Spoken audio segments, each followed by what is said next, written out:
Hello everyone, welcome back to my channel, and those who are new on this channel, please do not forget to subscribe our amazing channel. And this lecture is in continuation with my previous lecture for the chapter biosynthesis of amino acids. In my previous lecture we have discussed about the biosynthesis of glutamate, glutamine, proline and arginine.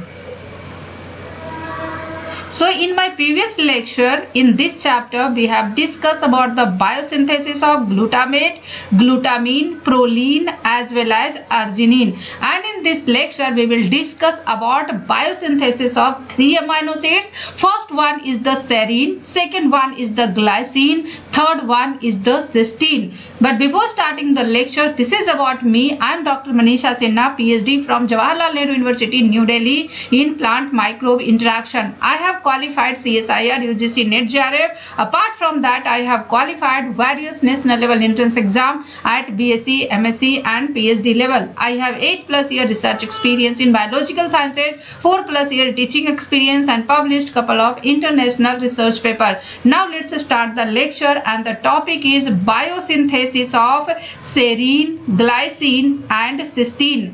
सवाल यहाँ पे ये है कि serine, glycine और cysteine कैसे बनता है।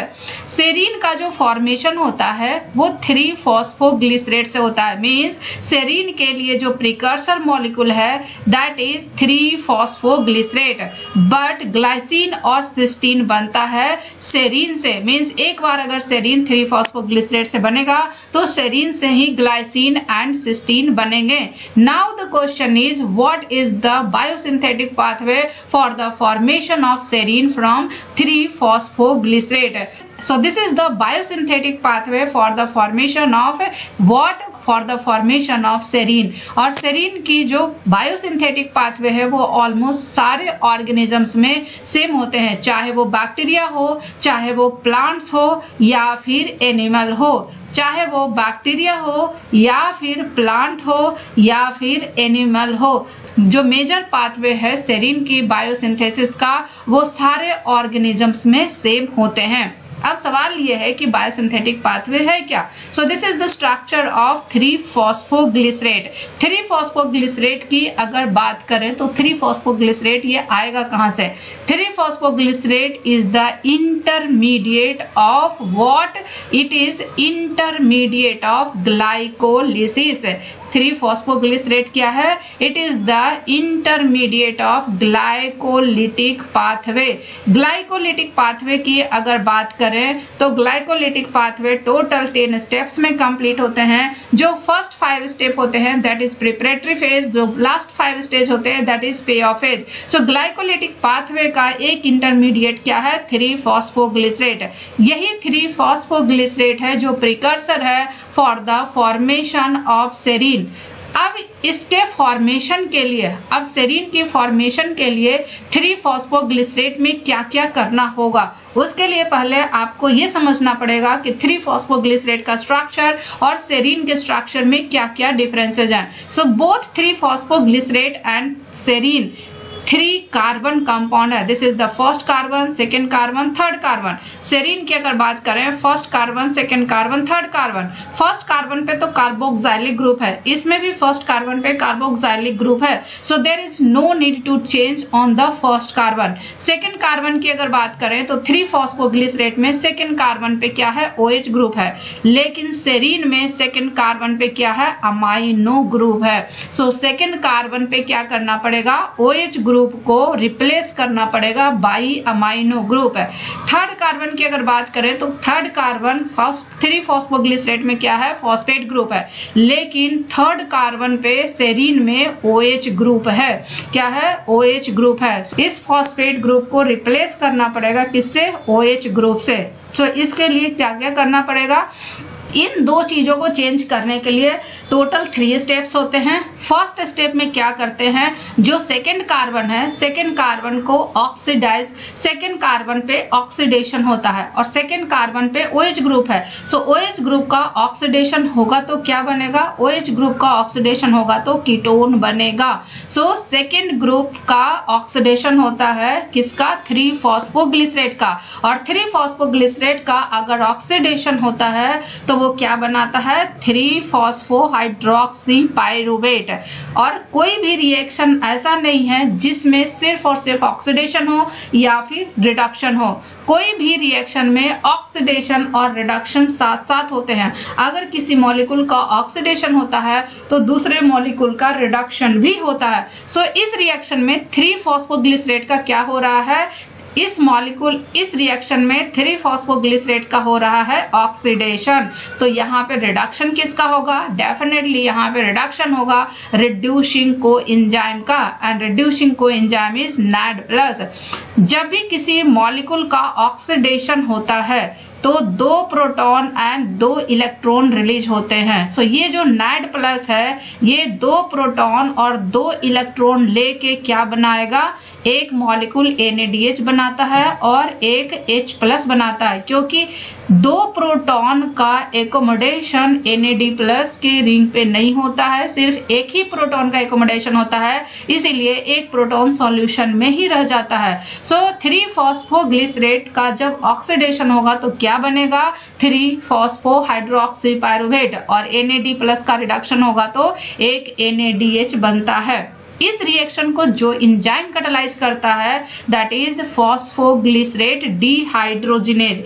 डिहाइड्रोजिनेज यूज होता है किसके लिए, ऑक्सीडेशन के लिए। Means dehydrogenase is the removal of hydrogen, and removal of hydrogen is what, removal of hydrogen is oxidation. और किसका ऑक्सीडेशन हो रहा है, 3-फॉस्फोग्लिसरेट का, इसीलिए एंजाइम क्या होगा, फॉस्फोग्लिसरेट डिहाइड्रोजिनेज। अब ये जो 3-फॉस्फोहाइड्रोक्सी पाइरूवेट है इस पे अमाइनो ग्रुप ट्रांसफर होगा ऑन द सेकेंड कार्बन, और अमाइनो ग्रुप ट्रांसफर करने के लिए अमाइनो ग्रुप डोनर भी तो होना चाहिए। सो अमाइनो ग्रुप डोनर कौन होगा, अमाइनो ग्रुप डोनर होगा ग्लूटामेट। सो ग्लूटामेट क्या करेगा, अमाइनो ग्रुप डोनेट करेगा किसको, 3-फॉस्फोहाइड्रोक्सी पाइरूवेट को।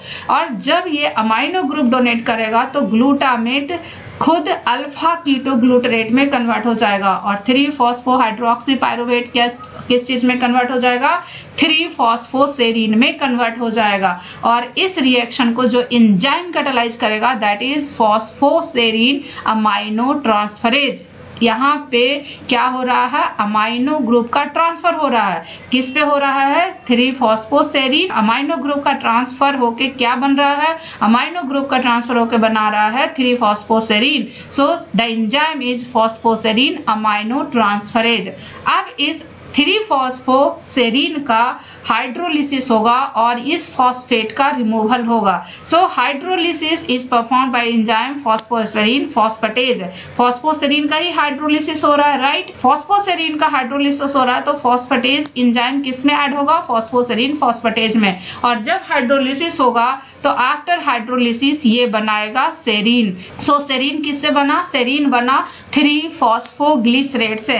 अब ये जो सेरीन है इसी सेरीन से बनता है glycine as well as cysteine. So पहले आते हैं ग्लाइसिन के फॉर्मेशन पे। पहले हम क्या आते हैं, पहले आते हैं ग्लाइसिन के फॉर्मेशन पे। ग्लाइसिन की अगर बात करें तो ग्लाइसिन बनता है किस चीज से, ग्लाइसिन बनता है सेरीन से। ग्लाइसिन किससे बनेगा, सेरीन से बनेगा।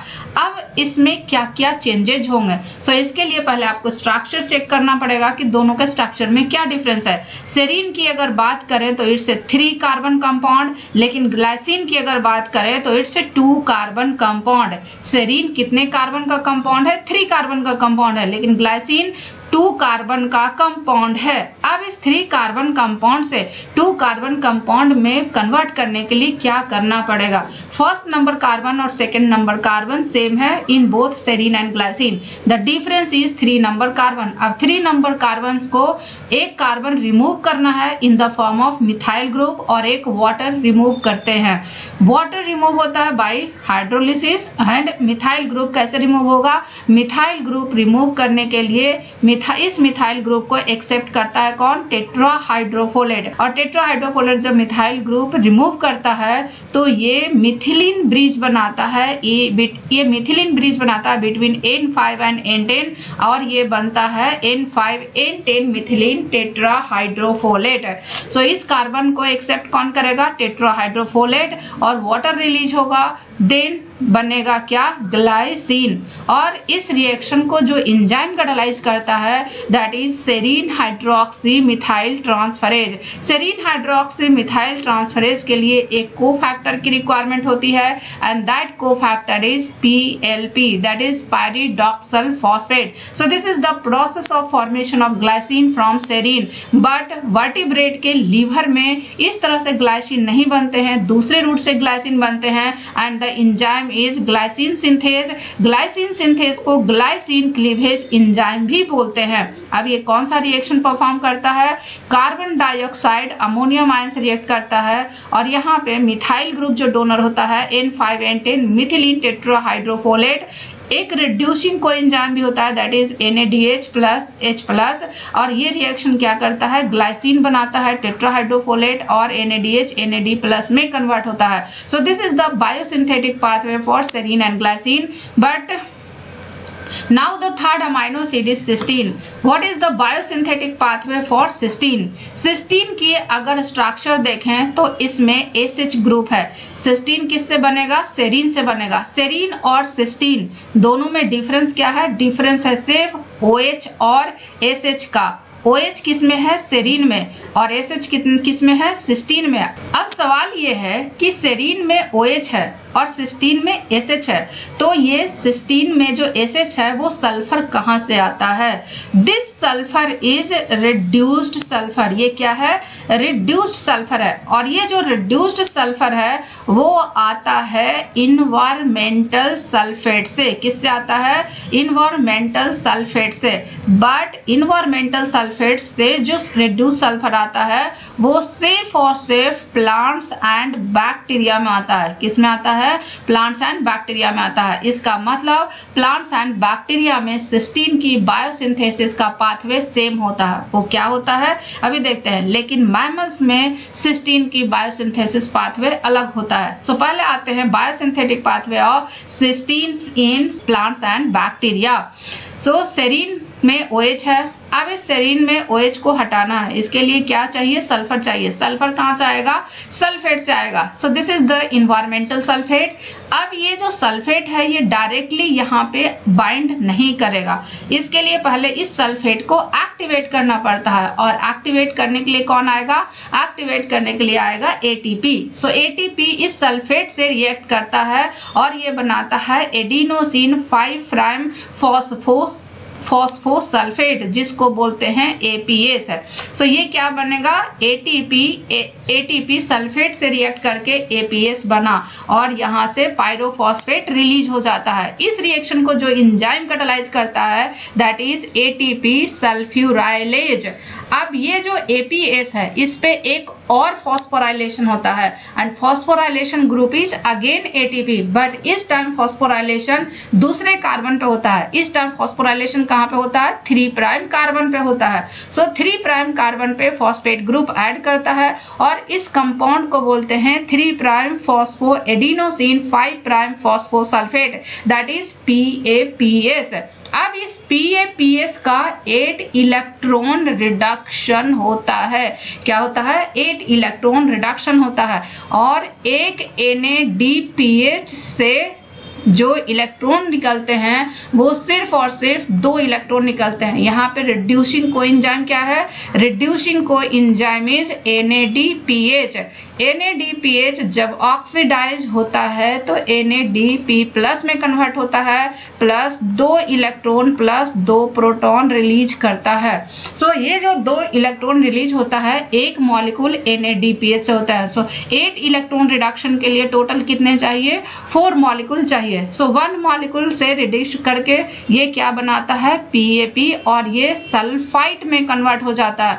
सल्फाइड में फिर से 6 इलेक्ट्रॉन रिडक्शन होते हैं और ये सल्फाइड में कन्वर्ट हो जाता है। अब ये सल्फाइड यूज होता है for the synthesis of cysteine. अब ये जो सल्फाइड है ये डायरेक्टली यहाँ पे बाइंड नहीं करता है, इसके लिए पहले OH को एक्टिवेट करना पड़ेगा और OH के एक्टिवेशन के लिए एसिटाइल ग्रुप चाहिए। सो यहाँ पे एसिटाइल कोएंजाइम A यूज होता है। एसिटाइल कोएंजाइम में यहाँ पे एसिटाइल ग्रुप ट्रांसफर कर देता है। It means the product is O acetyl serine, क्योंकि एसिटाइल ग्रुप किससे ऐड हुआ है, ऑक्सीजन से ऐड हुआ है। और इस रिएक्शन को जो एंजाइम कैटालाइज करता है that is serine acetyl transferase. Now ये जो O एसिटाइल सेरीन है इस पे ऑक्सीजन पे सल्फाइड ग्रुप अटैक करता है और एसिटिक एसिड रिलीज होता है and then the product is cysteine. और इस रिएक्शन को जो एंजाइम कैटालाइज करता है that is O acetyl serine lyase या फिर O acetyl thiol lyase. So this is the pathway of formation of cysteine from the serine in plants and bacteria. But mammals में cysteine के formation का अलग pathway है। Mammals में जो cysteine का फॉर्मेशन होता है उसमें 2 अमाइनो एसिड यूज होते हैं, एक तो सेरीन यूज होता है और दूसरा मिथियोनिन यूज होता है। क्या यूज होता है, methionine. Methionine is also sulphur containing amino acids. So cysteine के फॉर्मेशन में जो सल्फर आता है that is the from methionine in mammals. अब ये जो मिथियोनिन है ये मिथियोनिन पहले एस एडिनोसाइल मिथियोनिन में कन्वर्ट होता है। किस चीज में कन्वर्ट होता है, एस एडिनोसाइल मिथियोनिन में कन्वर्ट होता है। अब ये जो एस एडिनोसाइल मिथियोनिन है, एस एडिनोसाइल मिथियोनिन से मिथाइल ग्रुप अलग हो जाता है और ये बनाता है एस एडिनोसाइल होमोसिस्टीन। क्या बनाता है, एस एडिनोसाइल होमोसिस्टीन। क्या बनाता है, S adenosyl homocysteine. S adenosyl homocysteine की बात करें तो एस एडिनोसाइल होमोसिस्टीन हाइड्रोलाइज करता है और ये होमोसिस्टीन में कन्वर्ट होता है। अब ये होमोसिस्टीन में क्या है, एसएच ग्रुप है। होमोसिस्टीन सेरीन से रिएक्ट करता है और इनकी कंडेंसेशन रिएक्शन होती है और ये प्रोडक्ट क्या बनता है, सिस्टाथियोन। और इस रिएक्शन को जो एंजाइम कैटालाइज करता है दैट इज सिस्टाथियोन बीटा सिंथेज। और इसके लिए जो कोफैक्टर होता है दैट इज पायरिडॉक्सल फॉस्फेट। सिस्टाथियोन की फिर से हाइड्रोलिसिस होती है और हाइड्रोलिसिस के दौरान ये वाला अमोनियम आयन रिलीज होता है and the enzyme is cystathionine gamma lyase. और क्या प्रोडक्ट बनता है, एक प्रोडक्ट सिस्टीन बनता है और दूसरा प्रोडक्ट अल्फा कीटो ब्यूटारेट बनता है। So this is the pathway for the biosynthesis of cysteine from the serine. So जो सल्फर है, सल्फर जो रिड्यूस्ड सल्फर है, रिड्यूस्ड सल्फर का सोर्स क्या है, environmental sulphate in plants and bacteria. किसमें, प्लांट्स एंड बैक्टीरिया में। प्लांट्स एंड बैक्टीरिया में जो रिड्यूस्ड सल्फर का सोर्स है वो क्या है, इन्वायरमेंटल सल्फेट आयन। लेकिन जो मैमल्स में सल्फर का सोर्स है, मैमल्स में जो रिड्यूस्ड सल्फर का सोर्स है that is methionine. This is the difference in the biosynthesis of cysteine from serine. So this is all about biosynthesis of serine, glycine and cysteine. And stay tuned for the next lecture, and if you have any doubt and query please leave comment in the comment section.